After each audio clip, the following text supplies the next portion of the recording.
எனும் நான்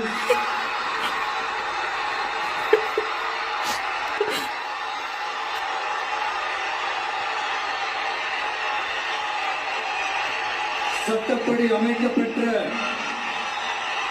இந்திய அரசியல் அமைப்பின்பால் உண்மையான நம்பிக்கையும் மாறா பற்றுதல் என்றும் இந்திய நாட்டின் ஒப்பில்லாத முழு முதல் ஆட்சியையும் ஒருமையையும் நிலை நிறுத்துவேன் என்றும் தமிழ்நாட்டு அரசின் முதலமைச்சராக உண்மையாகவும் உளச்சான்றின்படியும் என் கடமைகளை நிறைவேற்றுவேன் என்றும் அரசியல் அமைப்பிற்கும் சட்டத்திற்கும் இணங்க அச்சமும் ஒருதலை சார்பும் இன்றி விருப்பு வெறுப்பை விலக்கி